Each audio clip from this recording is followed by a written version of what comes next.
Estamos en el aire, la última media hora de Todos los Fuegos por AM740 Radio Rebelde, a dos orillas con Silvia Visconti. ¿Qué nos traes hoy, Silvia?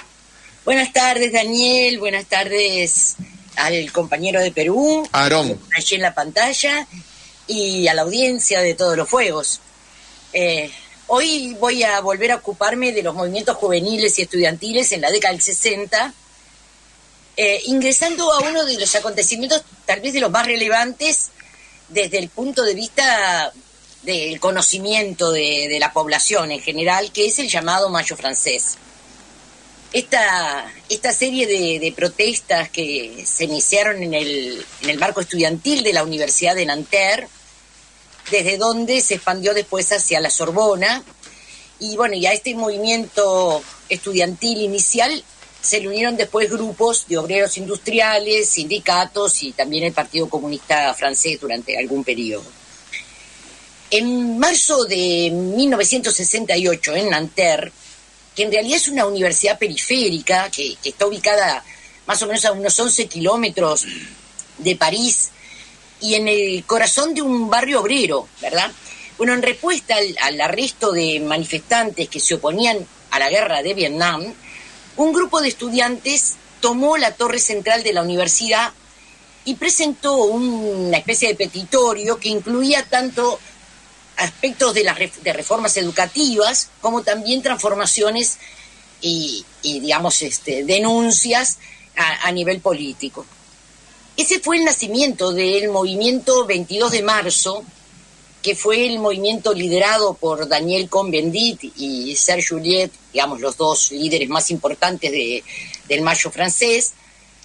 Y bueno, en realidad esto se debió a que el rector de Nanterre decidió cerrar el establecimiento y sancionar disciplinariamente a los estudiantes que participaban, digamos, de esta movilización.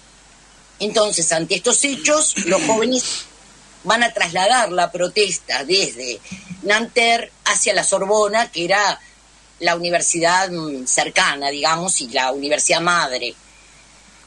Bueno, y de ahí pasó a las calles parisinas, como sabemos, y bueno, los jóvenes trasladaron entonces esta manifestación a París, y para el 6 de mayo París era ya un hervidero, ¿verdad? Todas las calles de París empezaban a tener estas movilizaciones de todos los estudiantes. Más de 400 estudiantes se encontraban ocupando la Sorbona ese 6 de mayo del 68, y otros tantos estaban alrededor de la universidad, que lo que estaban haciendo era resistir de alguna manera la entrada de la policía a la institución. El presidente, que era nada menos que Charles de Gaulle, declaró entonces el estado de sitio, y esto hizo que los choques con las fuerzas de seguridad se tornaran más violentos, como sucede siempre que aparecen las fuerzas de seguridad. El 10 de mayo, al anochecer, el barrio latino estalló en barricadas. Las fuerzas especiales de la Compañía Republicana de Seguridad reprimieron en forma muy violenta, y los estudiantes respondieron con los adoquines, que se convirtieron en el ícono de aquellas revueltas, ¿verdad? Aquello de que debajo de los adoquines está la playa, que fue una de las consignas del Mayo francés. Las centrales obreras y sindicales, que se habían mantenido al margen hasta el 13 de mayo, van a convocar en esa fecha a una huelga general. Y esto trajo como resultado la mayor revuelta estudiantil, pero también la mayor huelga general de la historia de Francia, secundada por más de 9 millones de trabajadores. Una cifra tremenda. Ahora, ¿cuál es el contexto que ameritó esta importantísima movilización en Francia, que marcó los 60 y que puso en vilo al gobierno francés? Bueno, en 1968, Francia vive el término de una especie de década de prosperidad económica, y empiezan a aparecer los síntomas de deterioro económico. El número de desempleados aumentaba. A comienzos del 68 se considera que había alrededor de 500.000 desocupados, una cifra muy importante. La crisis industrial amenazaba entonces a muchos de los sectores. Más de 2 millones de trabajadores cobraban el salario mínimo y se sentían que esa especie de prosperidad económica que había existido no los había tocado, no los había alcanzado. Eso, por supuesto, que ameritaba una fuerte oposición de estos sectores. Los sueldos, además, empezaban a bajar, crecía la preocupación por las condiciones de trabajo que también empeoraban.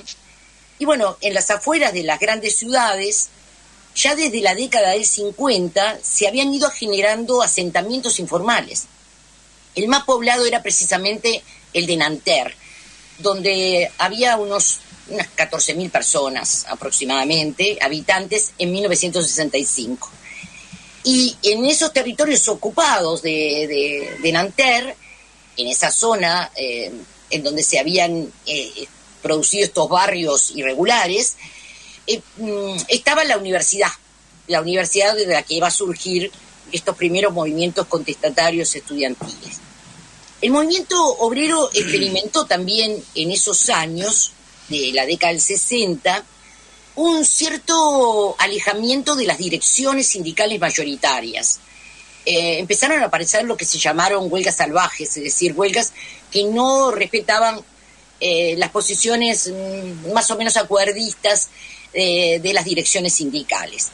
Desde 1961 se van a suceder huelgas violentas, ocupaciones de fábricas, en muchas ocasiones de forma más o menos espontánea y, como decíamos, contra los acuerdos de la dirigencia sindical.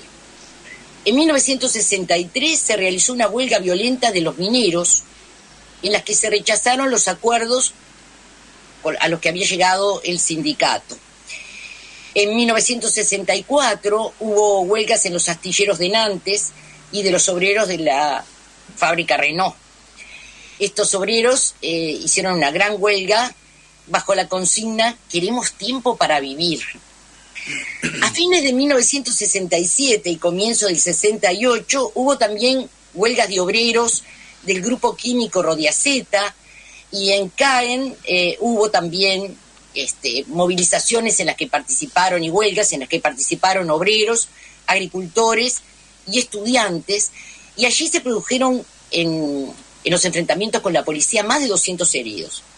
Estas fueron las primeras huelgas desde 1936 en las que los obreros ocuparon lugares de trabajo, es decir, lo que fue toda una novedad en esa época.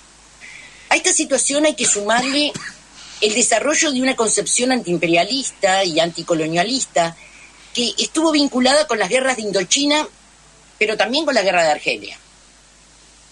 Esto desató, además, una fuerte represión en Francia contra aquellos que protestaban que habían protestado o protestaban por estas guerras coloniales. Por ejemplo, en 1961, una movilización pacífica de argelinos en París terminó con 200 muertos. 200 muertos, ¿no? 200 muertos. Está borrado eso. Eso fue borrado porque la prensa en su momento lo ocultó y, digamos, recién la investigación histórica posterior sacó a luz estas muertes. Incluso se pensó tirar estos cadáveres al río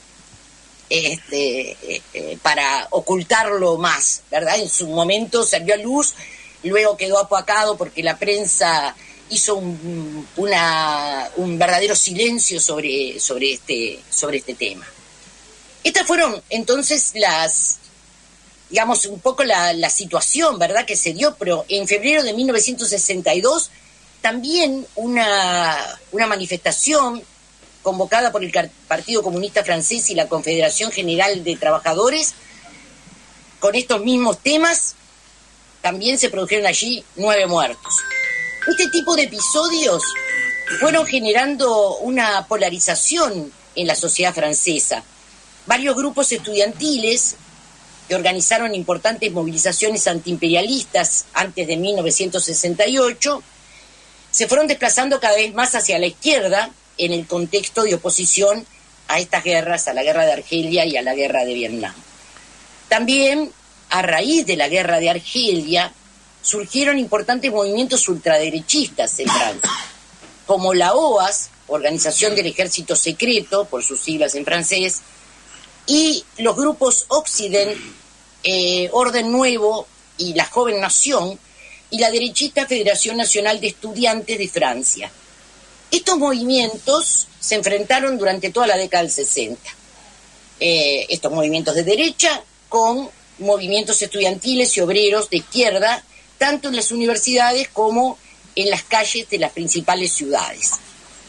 El desarrollo de la revolución cultural en China también generó un nuevo referente para una parte de los sectores izquierdistas franceses, que vieron en el maoísmo una nueva forma ideológica alejada de lo que se consideraba la burocracia o el gobierno burocrático de la Unión Soviética.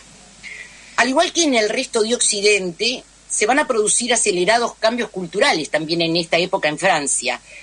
Esto tiene que ver en parte con el éxodo rural, el surgimiento de la sociedad de consumo, la sociedad de masas, y los jóvenes se convierten en una categoría significativa con su cultura, sus movimientos contraculturales, sus ídolos musicales, su cuestionamiento al estilo de vida que se ofrecía en ese mercado de consumo y en ese capitalismo de posguerra. En el plano intelectual, numerosos pensadores como Marcuse, Sartre, Simone de Beauvoir, Wilhelm Reich, Pierre Bourdieu, Louis Althusser, fueron leídos y discutidos e influyeron en estos jóvenes estudiantes franceses. Con todos estos antecedentes podemos ubicarnos mejor entonces en el momento histórico, ese punto de inflexión que se dio en la noche del 10 de mayo, conocido como la Noche de las Barricadas, protagonizada por decenas de miles de estudiantes en ese barrio latino. Las negociaciones que se iniciaron con el rectorado de la Sorbona fracasaron, las autoridades no aceptaron la liberación de los detenidos, la policía disolvió las barricadas por la fuerza, se produjeron cientos de heridos, y al día siguiente carros blindados se desplegaron por la capital francesa.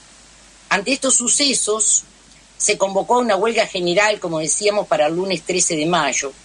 La manifestación de ese día congregó a unas 200.000 personas, mientras, como decíamos, 9 millones de trabajadores en toda Francia seguían la convocatoria de huelga.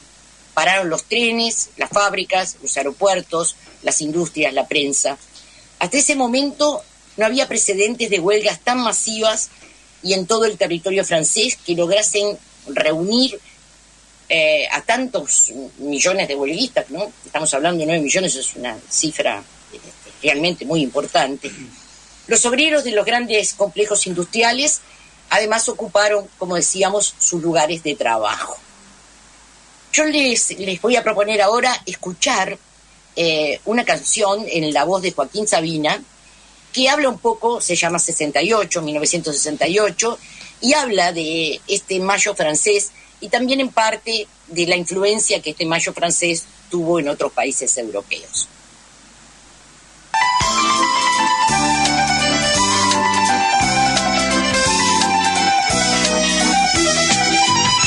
Aquel año mayo duró 12 meses, tú y yo acabábamos de nacer, y un señor muy serio moría del disgusto en la primera página del ABC. Los claveles mordían a los magistrados, París era un barrio con acordeón. Marx prohibió a sus hijos que llegaran tarde a la dulce hoguera de la insurrección. La poesía salió a la calle, reconocimos nuestros rostros, supimos que todo es posible en 1968.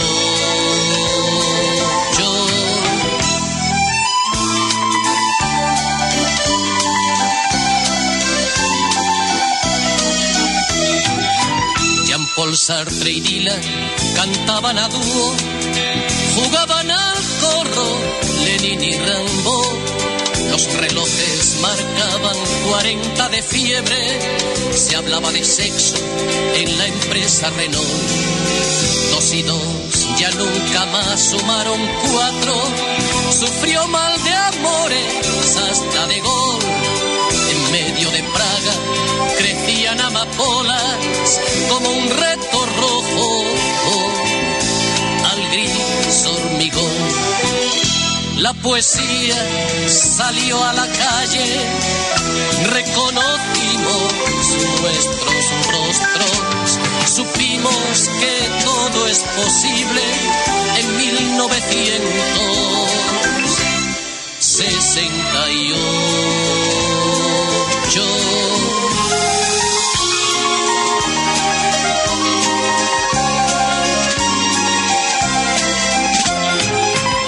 Pero no pudimos reinventar la historia, mascaba la muerte chicle en el Vietnam.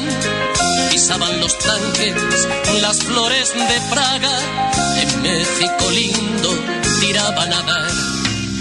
Mientras Che cavaba su tumba en Bolivia, cantaba Maciel en Eurovisión. Y mi padre llegaba puntual al trabajo, con el cuello blanco y el traje marrón. Si ahora encuentro a aquel amigo, leo en el fondo de sus ojos que ya se secaron las flores de 1968. Los cuadros hicieron huelga en los museos, París era rojo, San Francisco azul. Un vagabundo fue elegido alcalde y la Sorbona estaba en Katmandú. Sobreviva imbéciles el roco, la muerte, beba Coca-Cola, cante esta canción, que la primavera va a durar muy poco, que mañana es lunes, sí, anoche llovió.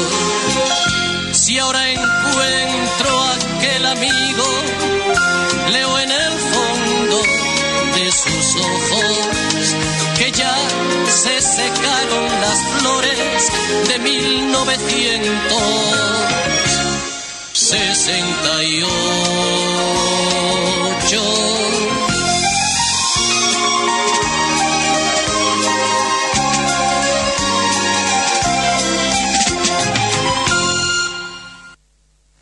Silvia, Sí. ¿me dejás contar una anécdota de Claro ese que momento? Yo estaba estudiando álgebra lineal con... se me fue el nombre de una compañera de Junín que estudiaba, después se doctoró en matemáticas. Estábamos preparando esa materia en el centro de La Plata, era estudiante de la universidad, y le dije... Estas anécdotas son más de marido y mujer, pero esto no tiene nada que ver con eso. Le digo a mi compañera, Analía Cripa, Analía, voy a comprar cigarrillo y vengo. Bajé a comprar cigarrillo y la casa estaba a 1,5 cuadras del rectorado de la Universidad de La Plata. Entonces vi que había movimiento y fui a ver qué pasaba. Y cuando entro... Toma de la universidad, pum, pum, cerraron las puertas y me cambió la vida, no me fui más.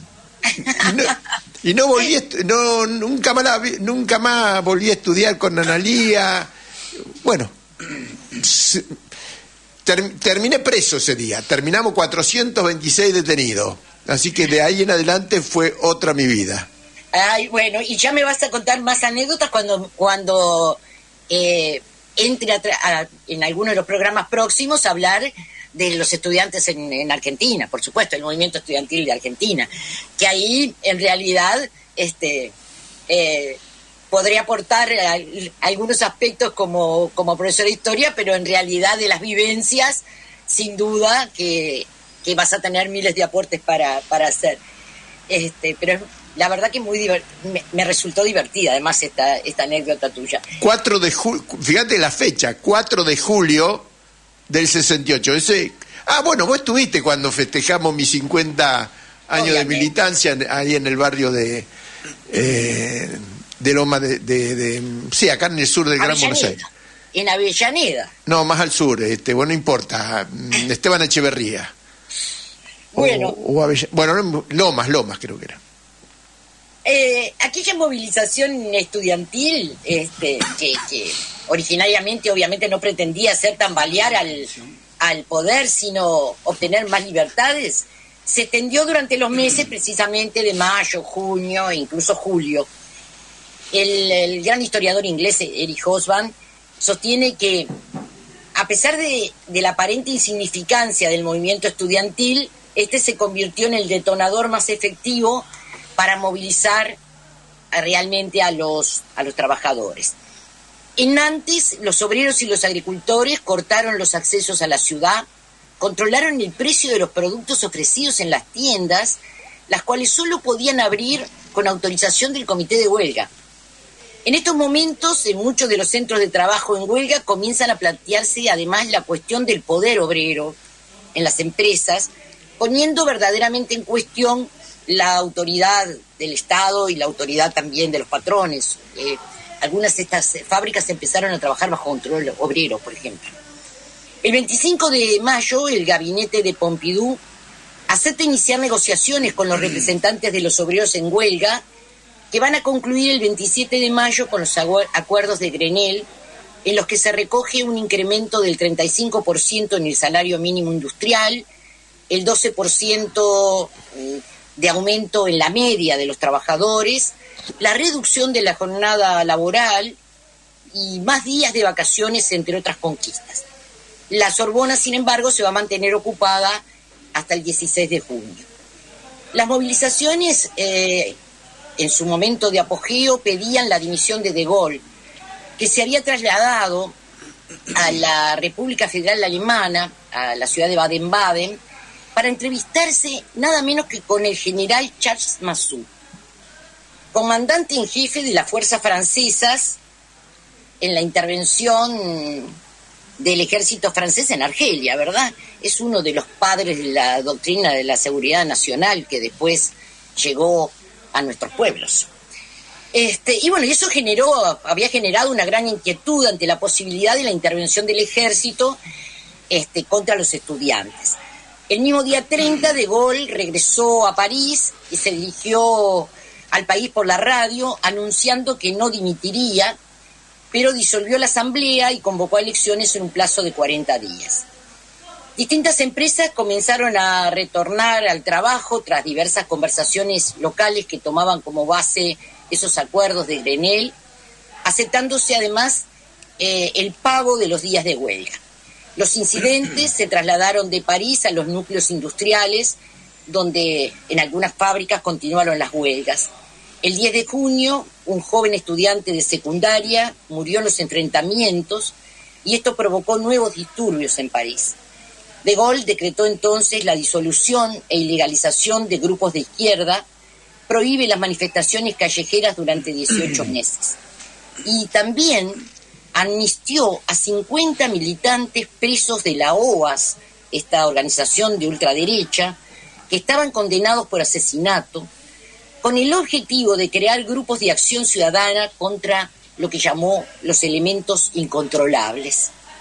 Durante un violento mes de junio, la totalidad de los centros de trabajo fueron volviendo poco a poco a la normalidad, bien por acuerdos de los trabajadores, bien por la intervención policial.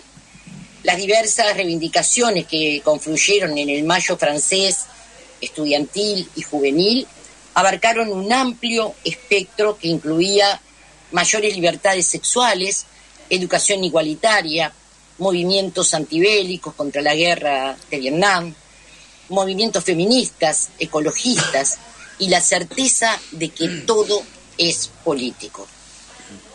En el mayo francés, la política, la lucha y la discusión ingresó al terreno del feminismo, a las nuevas relaciones hombre-mujer, a la anticoncepción, al reconocimiento de la interrupción voluntaria del embarazo como último medio de escoger libremente cuántos hijos quería tener una mujer y cuándo los quiere tener. Durante esas semanas, millones de personas se movilizaron tras aires de revolución. De a poco todo volvió a la normalidad. La humanidad será feliz cuando el último burócrata sea colgado con las tripas del último capitalista. Así arengaban los estudiantes del Mayo francés. Seguimos hoy sin encontrar la felicidad, pero buscándola, porque en las calles, a partir de ese Mayo francés y de todos los mayos y todos los 68 que también tuvieron su epicentro en América Latina, a partir de ese momento las calles continuaron siendo, desde entonces y para el mundo entero, el escenario político por excelencia donde se libran las batallas por la libertad y por la igualdad. Y bueno, con esto terminamos con la historia de Francia y su Mayo del 68, y la semana que viene empezaremos a transcurrir por los territorios de América Latina y sus 68. Bueno, Silvia Visconti, como siempre, nos toca la fibra íntima, así que me cuesta siempre trabajo hablar cuando la tengo que despedir. Así que muy lindo, Aarón, nos vamos hasta el lunes que viene, Silvia, con hasta el lunes que viene. América Latina.